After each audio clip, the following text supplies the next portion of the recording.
initiative guy behind this project, and just seen on the screen Mr. Robin Adcroft from Gloucestershire in England. Well, we've decided we're going to put the forts to good use now. The wartime was history, and it's all finished now, and we're looking to the future, and we feel that the forts are a very unique structure. They also contributed to the development of offshore oil and gas exploration. And so they really gave a lot of assistance to the oil industry. And in 1949, after the war, the first oil and gas rig was installed in the Gulf of Mexico by the Americans. And so we feel that the forts contributed a lot towards the future of oil and gas research. So we're currently looking to the oil companies. We've approached Shell and BP and the other companies, asking for some money to restore the forts. And a lot of you will ask the question, what are we going to do with the forts when we have restored them? We hope that perhaps we can install communications equipment, because the location is perfect in the Thames estuary for shipping and maritime communications, also cellular phones as well. But ultimately, we would like to hopefully carry on from where we left off in 1974, the closure of Radio North Sea and Radio Veronica, which was dearly loved in Europe.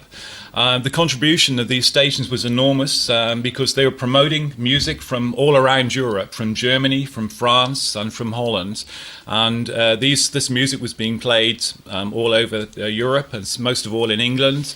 At the present time, we have mostly English and American music being played on our radio. We'd like to hear more music from Germany and France and Holland. And so my plan ultimately is to try and get a license for a European station, but not in the old-fashioned technology of medium wave. We'll be using medium wave, but with the DRM, Digital Radio Mondiale.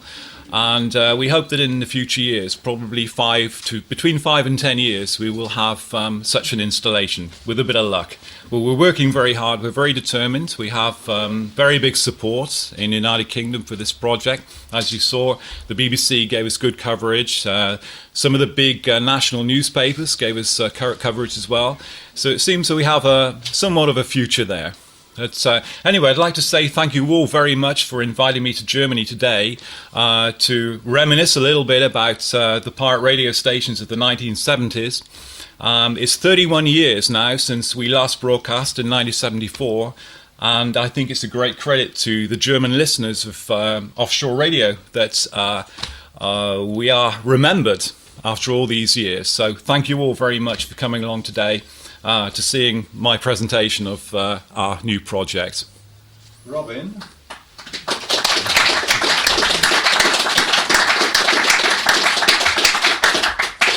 I'm not a great talker to a live audience, I must admit. I haven't been on radio for 30 odd years now, and I was used to broadcasting from a small box and a microphone, and I couldn't see my audience, and so I was not nervous or shy. But today I'm facing the public, you know, so I'm trying very hard to do my best, and I hope it entertains you today. I don't know what to talk about. Do I talk about how I first started in radio? Yeah. Okay. Well, it wasn't my intention to work on pirate radio at all. I was studying as a radio officer for a seismic research company, a Canadian company, who were based in Den Helder in northern Holland. And I was going to Holland for an interview for a job. And I got as far as Den Haag, and some of my friends, Graham Gill and other people, Andy Archer, were working on Radio Caroline. And I had to say hello to them. So I went out to the radio ship and I met everybody. And it turned out that they asked me to stay on board to do some work to assist them. And I said, well, okay, I've got an interview with this company in 4 days' time. I can't stay very long. I ended up staying 6 weeks, which is a very long time without any money, very little food. And so that changed my life completely. I stayed with Radio Caroline for 1.5 years. And then I went home to my family, and they told me that I looked very bad, that I looked very ill, that I must finish with this crazy life, you know. So I promised my father on that day that I would not go back to working on a ship. And we shook hands and we had a beer, and that was it. Then about 10 minutes later, the telephone rang. Excuse me, it was Brian Mackenzie from Radio North Sea. We're looking for an engineer and a voice. Would you like to join us? I said, is there any money in this? Any geld? And he said, yes, we can pay you. We can pay you. Oh, thank you. I can pay my debts to my father now. I can pay everybody, you know. And so I stayed with Radio North Sea for, I guess it was 1.5 years more, until the close down in 1974. It didn't end there. Of course, as many of you know, the ship was sold to Colonel Gaddafi in Libya. Not initially, it was actually contracted to go to Italy to broadcast off the Italian coast as Radio Nova International. But unfortunately, what nobody realized was the depth of the water off the Italian coast was very, very deep. We couldn't anchor a ship at this position. And so that was the end of that. In the meantime, the British government had word that we were going to broadcast off the English coast again. And so they were going to make sure that this would never happen again. And so the Dutch police arrived at the ship when we were in Slikkerveer in Holland and seized the ship. And we were all under arrest. And so that was the end of this process. So after that, I needed to find some work. So I went to Israel, to the Voice of Peace, and I did 6 months for them. After that, maybe 1 year passed by, and I had a telephone call from Mabo, Meister and Bollier. We're going to Libya. And I thought, I'm a little afraid of this. This sounds a bit scary. But I'm very glad that I did, because when I went to Libya, I found the people were fantastic. The stories, the rumors were not as we were told. It was a very peaceful country. And so I stayed with the Libyan government, working for them for about maybe 5 years. And that was now 20 years ago. And even today, I go working for the Libyan broadcasting from time to time. So I've had a very nice life, and thanks to, Graham Gill, I guess, really, because it was Graham who recommended me to go to Radio North Sea, and we've been friends for all those years. So I'm very grateful for a fantastic life, very exciting. I've been working as an engineer since.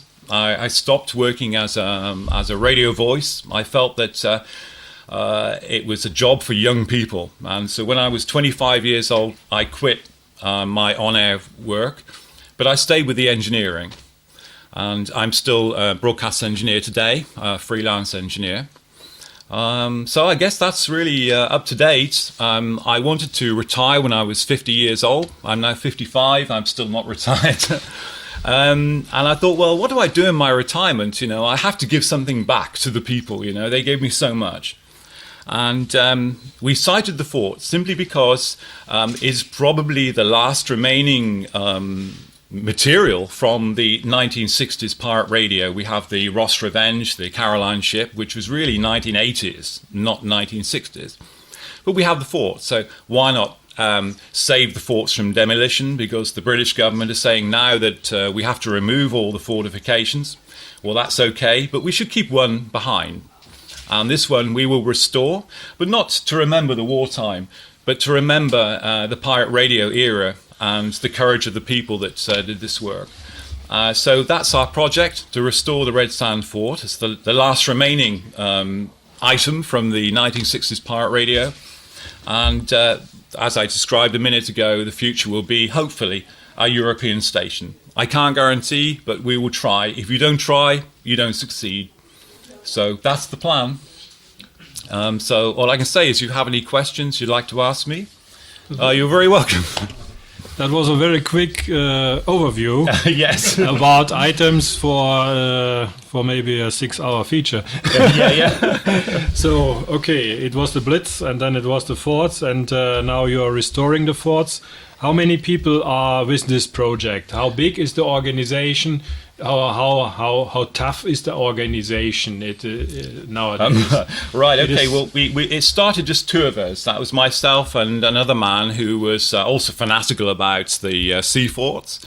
And now we have grown to 5 members, and we've selected 3 other people who have expertise, are very educated in this structure.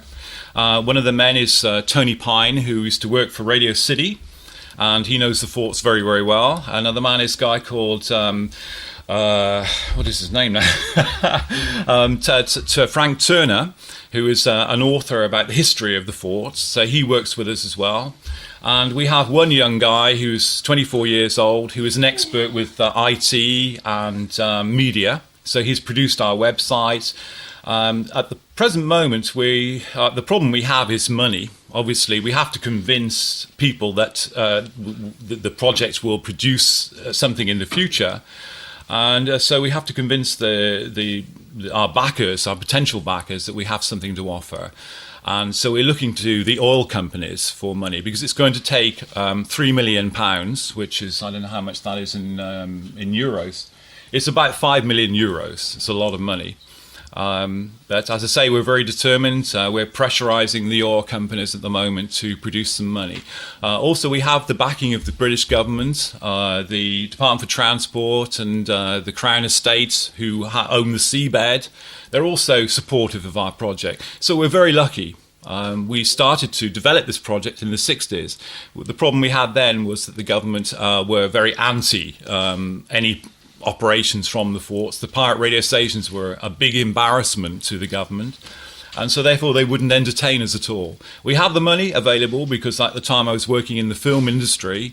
I was working on the Italian Job, and the producers of these films were quite happy to invest money in our project, but unfortunately the government didn't allow it at all. Now we have a reversal of these roles, whereas the government are very for our project, but it's difficult to find funding. So we're working away at this, hopefully. And John Ross Bernard, how is he involved, or he was just interviewed for this newscast? John is actually helping us out with the media side, the presentation, because I'm not very good at presenting the project, so I'm bringing in professionals. And John Ross Bernard is an experienced media guy anyway. He's worked for the BBC television and radio, so he knows how to do these things. His name is always also mentioned with the Manx project here, Longwave 279. His name is always mentioned also on this homepages there from the Manx radio, from the new project for Manx. But this is not has nothing in. Yeah, there's no interconnection in between your project and the project for 279 Longwave. Obviously, we're supportive of that, and if there's some arrangement we can come to in the future, I mean, ideally, we'd like to transmit a radio service from the fort. So we're open to offers from anybody. I mean, Germany, from England, from Holland, from wherever. Anybody that has any ideas, please come forward, because we're looking for a European radio station that involves all the stations, all the countries of Northern Europe. And so we're open to suggestions, and we welcome anybody who has any ideas on this subject. Did you say, Rob, when you're trying to get some money from Shell? That's right, yes. Well, now what you could probably do, this is, you could maybe sell them a slogan. Yeah, why not? Well, let's use your ideas then, Graham. You can be sure of Shell. Yeah. Sure as Shell. Tell them it's your idea, and tell them you'll give it to them if you give you the money. Yeah, sure. Well, we have ideas. I mean, Shell and other oil companies, whoever gets involved, can advertise their products on the forts. You know, they're huge, and any ships sailing around. There are a lot of tourists going to the forts now to have a look, because since our publicity, they can now see that they exist, and they're fascinated by it. And we've had visitors from Germany as well going to have a look. So there's a great deal of interest, and mainly because it's a very unique structure. There's nothing else like it in the world, and it was described as something out of War of the Worlds. And I think it's something that should be saved. You know, it was a very costly installation, and it seems a shame to just throw it away, you know, for no good reason. So it has a future. We're sure of that. So that is your actual and your ongoing future project. Well, we hope so anyway, you know. Beside your normal professional job. That's right. Your normal professional job is in the radio industry, technical wise. Yeah, and there you have traveled all over the world, as you indicated last night. Yes. Yeah, I've most of my work has been in Africa, Central Africa, South Africa, but predominantly North Africa in the Sahara Desert, installing radio and TV stations. For the last 25 years. I've also worked in Central America, in Costa Rica, for the Spanish National Radio. We installed big shortwave transmitters, 100 kilowatt installation. I worked in the Gulf as well for Iraqi jamming. We've been very busy. I stayed with Bollier and Meister for about 10 years. Unfortunately, in recent years, they haven't been involved in broadcasting, as you know, in other things, which I'm not interested in. I don't want to get involved with those things. I'm a broadcaster, so I wish to stay in broadcasting if possible. In 1975, when the Mibo went into Slickerware, and you said you have been arrested, it means really not you or the crew personally, but the ship has been got a bail and was blocked for further work, or mainly for going out. You were still on the ship and you were further working on it, more or less. We weren't personally arrested. The ship was impounded, which meant that the ship cannot continue with operations. So the customs came along and they sealed the transmitters, they sealed the studios and the record library, so we couldn't make any work with this equipment. We had to stay on board the ship. We weren't allowed to move around outside the ship. And the police, they have the launch, police launch along the seaward side. There were police cars on the jetty side as well. It was fun. We enjoyed it. It lasted about 7 or 8 days. We were told after 7 days that we should leave Holland quietly. We shouldn't go to the airport. We used a fishing boat from the Hook of Holland to Harwich. It was a private fishing boat which took us back to the UK. As far as the Dutch government were concerned, they wanted no more pirate radio, and they were trying to make us feel unwelcome, And so in Holland, that was the end of it. But anyway, as you know, it later developed in Libya, and it all went very well for us for a period of, 10 years or so. And then one day I had a call from Mibo, from Bollier and Meister, to say that the ship is now finished. We want to dismantle, remove the transmitting equipment and studios, and install them on land, because the ship, it costs too much money, Unfortunately, this didn't develop into anything productive, because the equipment was removed from the ship and damaged. It was left on the sand to rot. So none of the Mibo transmitting equipment is functional. It's all scrap. But that's what already in Libya. In Libya, yeah. And who was with you on the ship in Rotterdam when you said you were arrested and leaving for Harwich? This was the time where, for example, Rudy, was he with you then and other English people? Or was the other reconstruction work with Rudy together before leaving the boat to the Mediterranean? Was that a later period? Well, we were all together. Rudy Cargan was on board, and I must say at this moment I'd like to commemorate the life of Rudy Cargan, because he was our chief engineer on board with the generators and the ship's engines. Rudy lived near Dusseldorf. I forget the name of the village now. Gossenbruch, that's right. And Rudy was a very close friend of mine. Rudy didn't speak English, and I didn't speak German. But we had a hybrid language. We made a language out of English, German and Dutch, and it was very funny. We had some fantastic expressions. One of his favourites was zum Kuckuck nach einmal. Whatever that means, I don't know. Or Alice is puffed in the Luft. He was a wonderful man, and I visited him once or twice in Dusseldorf, and every year on New Year's Day I would call Rudy, or Rudy would call me to wish me Happy New Year. And I spoke to his wife Ria, and later on his children as well. And I was very sad when he passed away this year in February, March, I believe it was.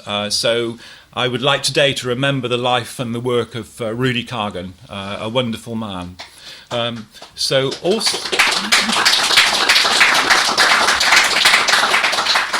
Also, Joop de Pauw and the Dutch crew were with us on the ship when we were impounded. That really broke up the family, as it were. It was the end of the family. When we restarted it wasn't Radio Nordsee, it was the ship to Libya. When we restarted the operation again, we brought in crew from Yugoslavia. They were also very nice people, a little crazy, but they were nice people. We had lots of fun. We sailed the ship from Rotterdam, Slikkerveer, down to Tripoli, not without events. When we arrived at the Bay of Biscay, very rough sea, the Mebo 1 came alongside the Mebo 2, and unfortunately the sea was too rough, and the two ships collided, and there was some big damage to the ships. So we had to sail into Brest in the south, not south of France, it's northern France, Brest, isn't it? Brest I is think. Northern France. We sailed into the harbour there, and the French authorities were, what is this big antenna, you know? This is something crazy, you know? So again, we felt that we were arrested. We weren't arrested, but there were some diplomatic communications between Switzerland and the French authorities that we weren't intending to transmit off the French coast. We were on our way on voyage to the North African coast.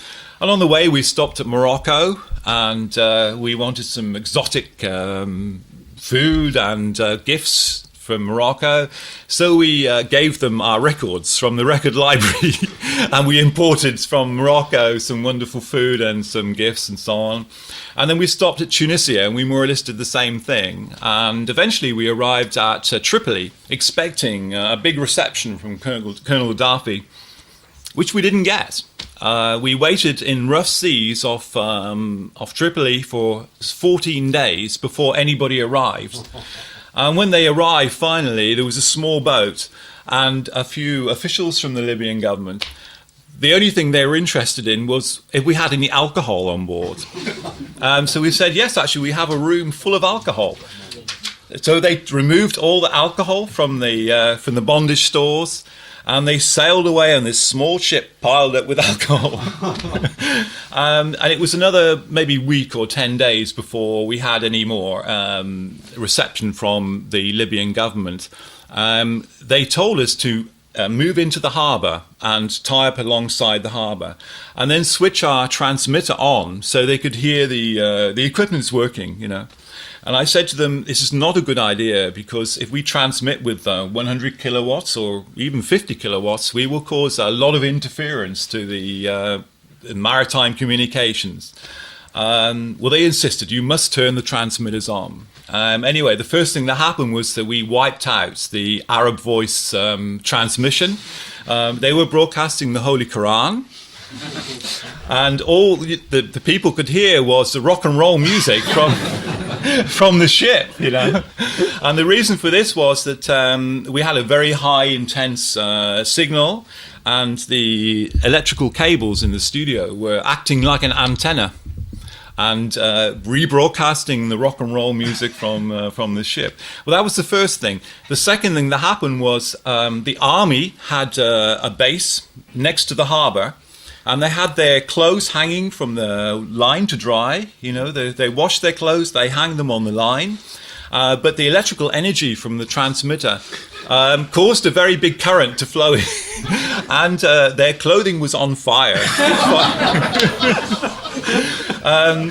Now, the next thing that happened was the best story altogether. They realized then that the power was too high. Please reduce the power. So we use only 10 kilowatts. And a ship was disembarking some grain, some supplies from some country in the harbour, and the crane was using a hook to take the bags of grain from the ship, I think rice or something. And as the jib from the crane, the hook, it went to the bottom of the ship, a huge spark, like a big flame came out, and the whole ship became a loudspeaker. But we were transmitting the Holy Quran, you see. So the ship started to play the sounds of the verses from the Holy Quran. And so the crew of the ship were very afraid that Allah was angry, you know. So they stopped their work. They stopped their work and they went on strike. And this is a true story. So we caused many problems for the Libyan authorities, but we told them in the beginning that it was not good to transmit from the ship inside the harbour. It must be offshore, maybe 1 or 2 kilometres, but they didn't listen. And but anyway, even today, they remember these stories. And when I see the officials from the Libyan broadcasting, they recall these stories and laugh. It was so much fun, so much fun. So you had already a stamp from Israel in your passport at that time, because you were on the Voice of Peace before. Yeah, What was the problem, or no, how many passports you used to have? You have 2 passports, you see, one hot one and one cold one, like taps, So I would use 2, but it's very important to take the correct passport with you. Because if you arrive with the wrong passport, then you have big problems. And we had this situation because we had an engineer from Australia who was working on the Voice of Peace. And we asked him to come to Libya to work with us. And he came with his Israeli passport, or Australian passport with an Israeli stamp in it. And he'd blacked it out with a black ink, So there was a lot of suspicion about this, really. So we had a few problems, but nothing serious, really. Nothing serious. I quite remember to listen to your broadcast on the shortwave 49 meter. There was, for several months or so, there was regularly in the evening very good signal to observe. Yeah, here. yeah. It should be. It was a clear channel, and it should have been global, I would imagine. We had a 10 kilowatt transmitter, which was modulated pretty well 100%, so it should have been heard all over the world. We 31 meters, 9.9, I think 9.8 megahertz, and on 49 meters, 6.2 megs. So we had good reception. I'm glad you heard it anyway. I'm glad somebody was listening. I was hoping somebody would listen. Yeah. So we were entertaining ourselves very much, because the Libyans, we didn't know what the purpose of our mission to Libya was at all. It turned out that the main function was to block Radio Cairo, because there was some political problems between Libya and Egypt at the time. And the Maltese broadcasting station on the island of Malta was broadcasting propaganda for Colonel Gaddafi and propaganda for the Egyptians. And our task was to jam the transmissions from Radio Cairo. It wasn't very effective because Radio Cairo has 2 megawatts on medium wave, and we only had 100 kilowatts. So obviously we didn't do much damage, But we played a lot of rock and roll, Beatles, Stones, that kind of stuff, which entertained us. We had a wonderful time, but we didn't have to work too hard, I must admit. Mm-hmm. So then finally this transmitter equipment was lost in a dump box. Huh? Yes, it was. The ship was used as target practice by the military and blown up offshore. I wasn't there at the time. It seemed a terrible waste. The real reason was that the cost of maintaining the ship, they had no dry dock in Libya. It had to be sent to Malta for the repainting and repairs. And every 6 months our ship went to Malta for checking. And the bill was so high that the Libyans decided it was just too expensive. And now they regret it, because they had an operating radio station that was mobile. They could move anywhere along the Libyan coast. And they regret having destroyed it.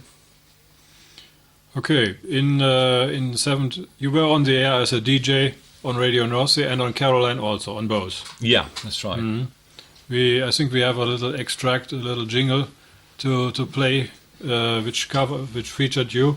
And really? We have also a strange. We have also a little extract of a production that for the fun of yourself you produced when you were with the ship in Rotterdam and trying to work with the studio equipment there. Maybe you have a short listen if it's possible. Tonight on Radio Scheissenhausen. I don't know your time for that. I think it's now time for the news, ladies and gentlemen. On the hour, every hour, Radio Scheissenhausen with the news. And a jolly good evening to you all. This is Robina Bankovic with Scheissenhausen News. First of all, Germany. In Düsseldorf today, members of the Kargen International Luft Corporation met at the Zumkuckuck Normal in the city centre. The object of the meeting was to iron out Luft problems around the world. The meeting was later adjourned due to a strong puffed in the Luft outburst.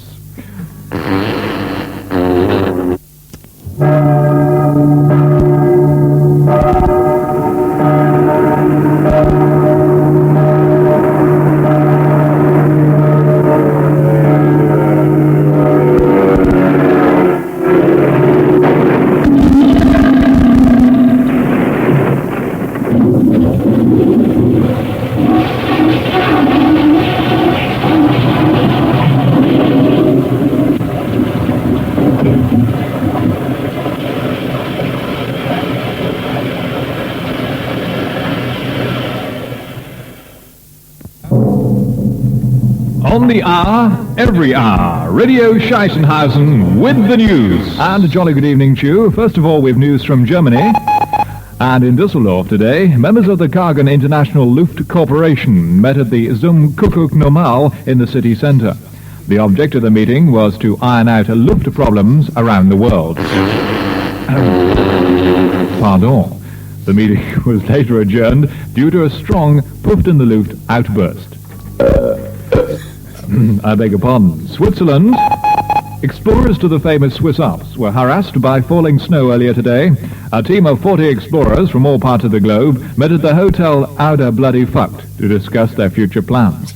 The leader of the exploration party, Mr. Bruno Brandenburger, announced at a press conference this afternoon that although conditions were normally favourable, today was definitely niet normaal. In Holland, angry demonstrators rallied around the Hague's Pijp en Plaatsellandse Weg earlier today, protesting against the foul condition of the soep van de dag served up at the Van Fleet Cantina at Slikkerveer near Rotterdam. The management at the cantina agreed to improve their food by enhancing the taste of their soep van de dag. And that was Radio Scheissenhausen with the news. Next news on the hour, Radio Scheissenhausen. And here we are with the weather forecast before we finally say goodbye. On the Scheissenhausen weather front, high temperatures of around 70 degrees centigrade can be expected, causing a terrible stinking of scheisse. Some snow can be expected around high ground. Nothing to do with me at all.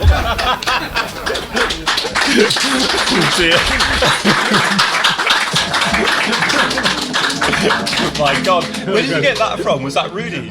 Obviously Rudy had the tape, and Peter Messingfeld has later produced it as a CD, and he announced it had made some copies of this, and several years ago there were some copies of this one sold for sure.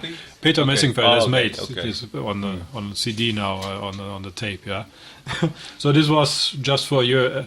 For entertainment getting on the out ship, of boring situation. We had nothing to do, We were sitting on the ship waiting for something to happen, so we created our own entertainment, basically. So, please excuse me. I would like to ask you to tell us some funny incidents on the Voice of Peace. Tell us something about AB. I have vague memories of the Voice of Peace, except that it was wonderful for the girls because whenever we went ashore, there was always about 200 or 300 young ladies waiting to be received. That was great. But however, the problem with AB was that he would always come out to the ship in the middle of your program and take over your show, because this is Radio AB Nathan, not the Voice of Peace. And so we got very upset about this. And so I had the idea that perhaps if we could somehow upset AB. So I got 1 kilogram of paprika and I went to the ventilation system for the studio. We closed all the vents on the rest of the ship so all the paprika would go inside the studio. And AB was showered with paprika in the middle of his program. He wouldn't play any music. He was only speaking, about his project and all this kind of thing. I'm the great AB Nathan. And so that was the end of this problem with AB taking over our shows. He was so sick from this experience, he completely abandoned his program and went ashore. I don't know. I can't really remember much about the Voice of Peace apart from that and the girls, basically. So this is copy of the CD. Oh, thank Peter you. Messingfeld has produced with the Radio Scheißenhausen documentary. I shall treasure that, definitely. I'm very proud of this. Great, thank you very much. So we have 2 more CDs for you. Wow, this is Christmas. Yes. Yes. So I've compiled some wow. Robin Banks programs. Thank you, thank you. I don't often get to hear these things, you know, and usually I'm going like this. But thank you very much. Going technical again. Your job in the technical business. Are you working for a special company, or are you freelancing and getting orders from No, different? I'm completely freelance. broadcasters, Whoever pays whatever. the best price, they get me. But the technology now is moving forward very fast, and now it's the work for younger people.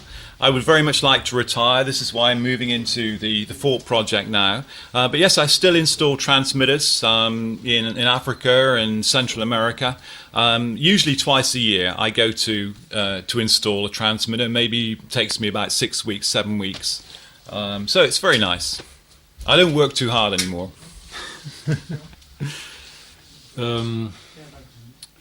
Yeah, last year we had Bob Noakes here, and he gave us a very interesting lecture about antenna technique. And Graham said when he arrived this morning, a very good best regards from Bob Noakes today to all of us, and that he was for some trouble not able to come over this year, but he says his best regards. He would like to have made it. But okay, maybe we meet him in another year over here. It's only the 5th radio day we have, so we will go on with Still a big future more. ahead of you, I'm sure. Yeah. The item where we stopped last year was the question raised concerning what is called the Crossfield Antenna. I mentioned Albert Einstein this morning, and I have here the book. Maybe you have looked into this. I had a look, yes. That Einstein even has worked with the early radio broadcasting pioneers in the erection of for making the physical basics with Tesla and others. And what was the question? So this is basic knowledge, the wavelengths theory and antenna deep dipole theory about this, and which is based 100 years old theory.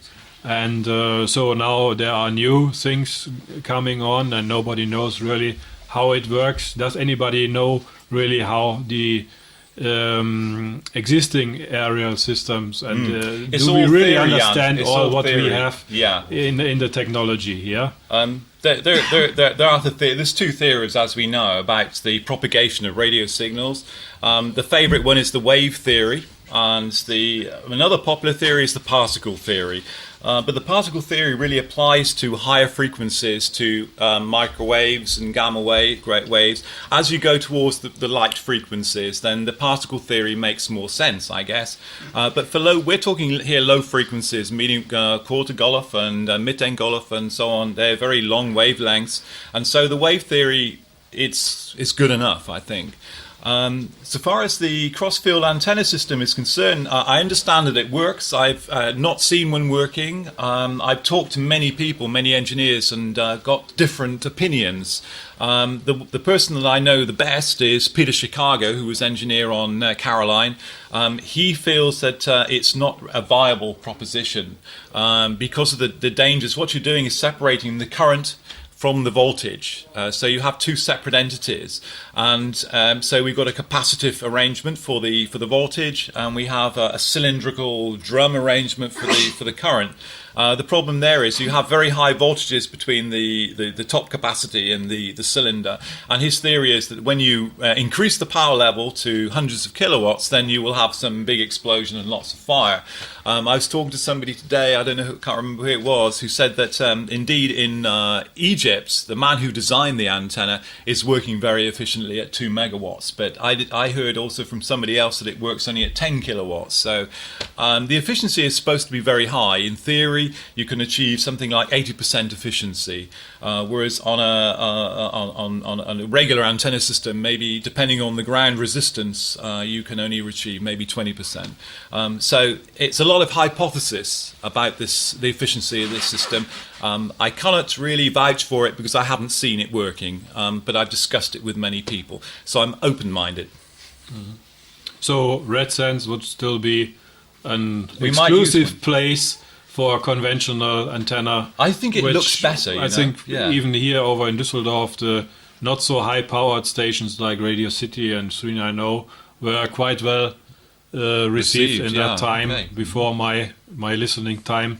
But we were told so, and so it is an exclusive place to go To try it out. with a low power on standard technology. Yeah, I think so. I think that a standard antenna, if you like, or a conventional antenna, or a monopole mast, it looks nice and it's a beautiful thing. But this Crossfield antenna looks a little bit ugly, but I don't know. But we're interested to try it. Maybe we'll do some experiments to see how well it operates on the forts, perhaps.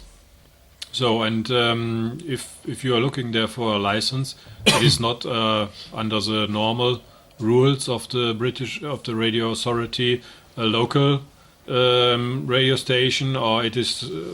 I cannot imagine what kind of license you could obtain for that place for a broadcasting station beside an experimental RSL thing, because normally nobody would make an announcement to give a license away for under the existing rules and That's for right, nationwide broadcasters or for local FM ILR stations. That would not be a place for such kind. Yeah, no, we will offer a facility. We will not probably be operating the radio station. Obviously, my ideal is to have an international radio station, and we're working towards that. We're talking to various members of the government at the moment, proposing the idea. It will obviously take several years to materialise, but without a will, you have no gain. So we're at least trying.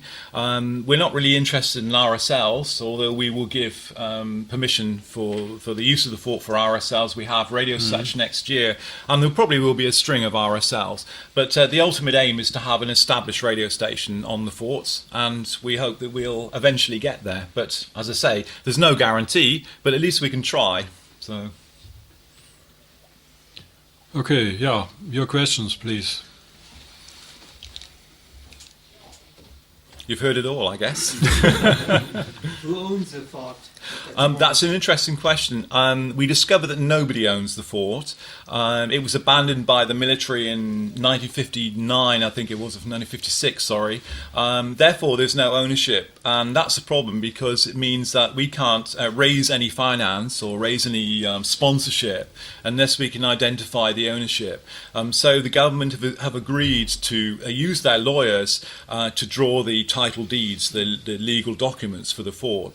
And the only people who have ownership are the Crown. That's the Queen, basically, owns the seabed. She owns all the seabed around the English coast, and so therefore she owns what the forts stand on. And so we have to negotiate with the Crown. We've already spoken to them, and they're willing to discuss the issues. And we're having a meeting probably this month or maybe in October between the Department for Transport and the Crown Estate and what is the Ministry of Defence. And we hope that we will probably in about 6 months to 1 year we will have the ownership. So Project Red Sand, it's a charitable trust, will own the structure of the fort.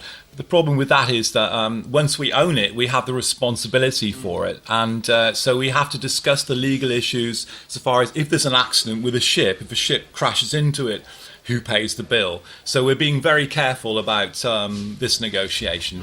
But we think in about 1 year from now, we will have all the documents for the fort.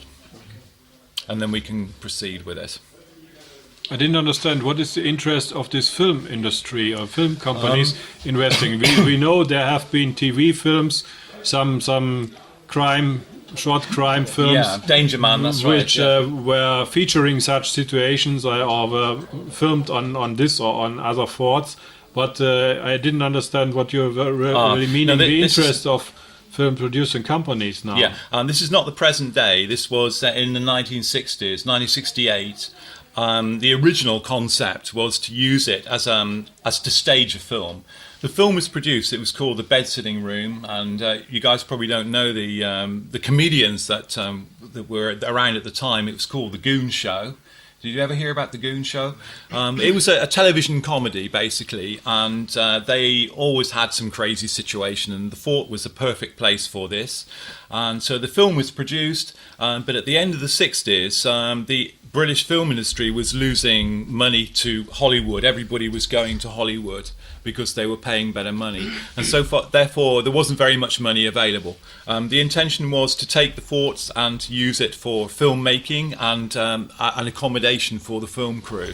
But it didn't happen. But it wouldn't happen now, although we've already communicated with several companies who would like to make films or use it as a prop for films, and also probably as a recording studio as well. So it has multiple uses, we think. We hope, at least, anyway. If the Big Brother TV would not exist, it would be an idea to start something like that there. Yeah. Well, there's a few health and safety issues with that. I mean, the general public, it's going to be difficult to get people in large quantities to go and visit it because of the safety issues.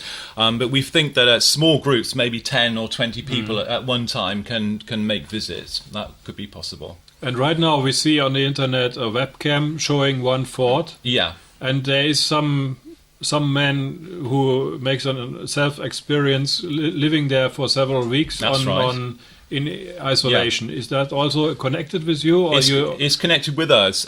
We support this operation. It's funded by the Arts Council, so the government, it's the lottery, the Heritage Lottery, they give money, and they gave 100,000, which is about 150,000 euros, to this project. We don't get any money, unfortunately, but they got it all, and we put him on Shivering Sands Fort, mainly because we can't be responsible for anything that happens on Shivering Sands, but if he did it on Red Sands, then we are responsible for it. And so it's successful. He hasn't had an accident. He's got a lot of press publicity. He's been on television. We think this is raising the awareness of what we're doing with our project for the people. Bitte. In the 60s, we used to have a series on German TV called Ihr Auftrag, John Drake. Yeah. Do you remember John Drake? I do. Yeah? Yes. And one film was on one of these forts, yeah? Yes. Yeah, and in German it had the title Piratensender Jolly Rogers. Yes, that's right. Not so Jolly Roger, yeah. It was Danger Man. Patrick McGowan, his name was, and he was a DJ, Charlie Drake, I think you said, yeah. That's still around. You can still buy it. It was filmed on, and Graham Gill, I think, is not here at the moment. He went on DVD. On DVD, yeah. Graham was on board at the time, I think. So he remembers well. But if you remember, Charlie Drake was supposed to be the tough guy, but he wasn't. He was very afraid. The guys from 390 said that he was scared to go on board, and they had to lift him by crane on board. So the real person was not what you saw on television. Which fort was it? That was Red Sands. Red Sands. Yeah. Yeah. So if you compare the atmosphere on the Mi Amigo and the Mebo 2, what did you like more? The more hippie-esque atmosphere on the Mi Amigo, or the more comfortable one on the I preferred the Mebo 2, mainly because it was operated as a professional business. And therefore everybody got paid, everybody got fed, and we were given comfortable surroundings. So you were a lot more safe. The Mi Amigo was an adventure, really. It was a lot of fun, but it was also very dangerous because we didn't have very much money, and so we had to make a lot of bad things on the ship, dangerous things with the antenna system. As you know, the antenna was falling down every 6 months. And the electrical system was also very bad, because there was no money to make it good. The food also was very poor. There were always dangerous scenarios. So I think for a very young person, such as I was at the time, maybe 20, 21 years old, it wasn't a problem. But now I wouldn't go anywhere near the Mio Amigo. So Radio North Sea for sure was a much better outfit. So did you ever get to know Ronan? Yeah, sure. I knew Ronan very well. And when I transferred to Radio North Sea, he was very angry because I had deserted his ship. I'd abandoned his ship. And when I was waiting on the harbour in Scheveningen to go out to Radio North Sea, I was having a drink, as you do at the bar, and the bar telephone was ringing, The telephone was passed to me and it was Ronan, and he was saying, "Robin, now listen. You can't go out to that ship. It's Donny Osmond and plastic music, It's just complete rubbish, You're going to ruin your career. You've got to stay with Ronan."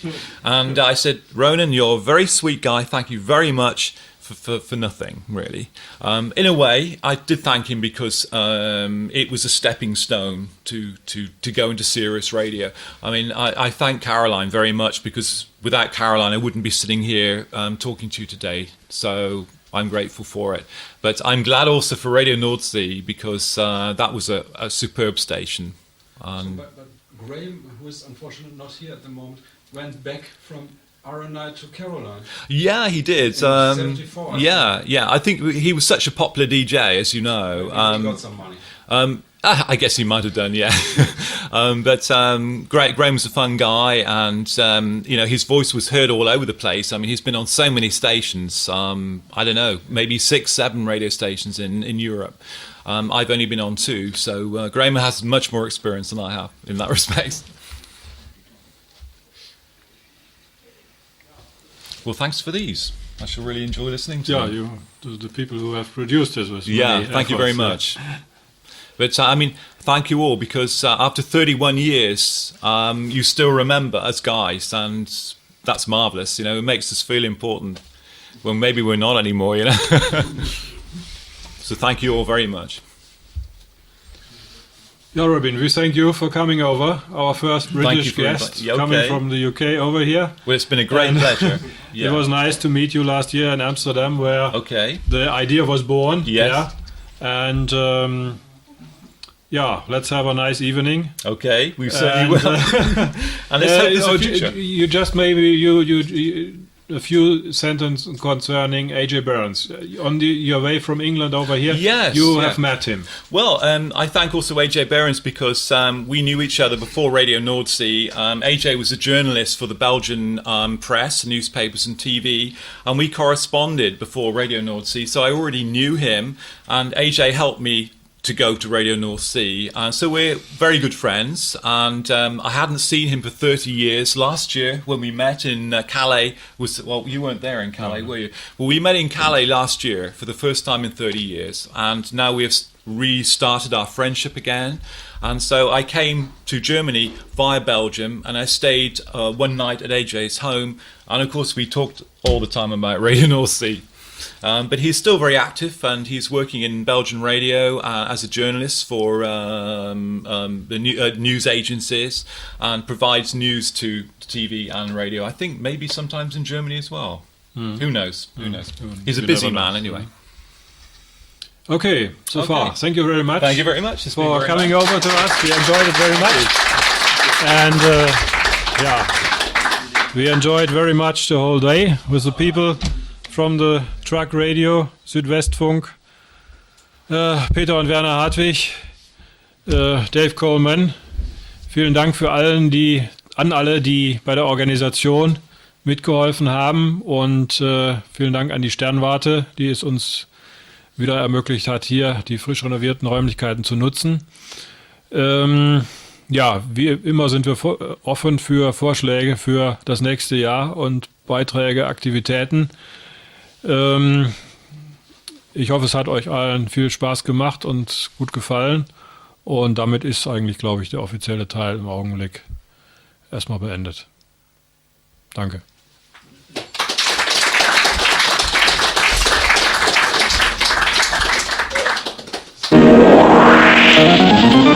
Radio Nordsee International.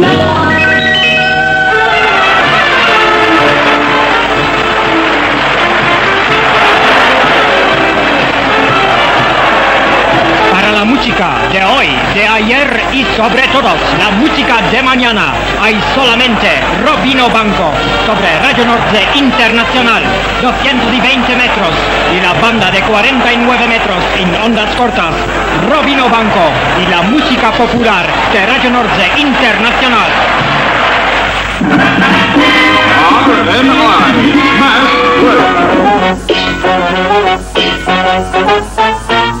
I'm listening, I am listening, listening, listening, listening. I am listening, I am listening. It's Robin Banks, Robin Banks. I am listening, listening, listening, listening. I am listening, I am listening, listening, listening, listening. I am listening, I am listening. It's Robin Banks, to Robin Banks, to Robin Banks, to Robin.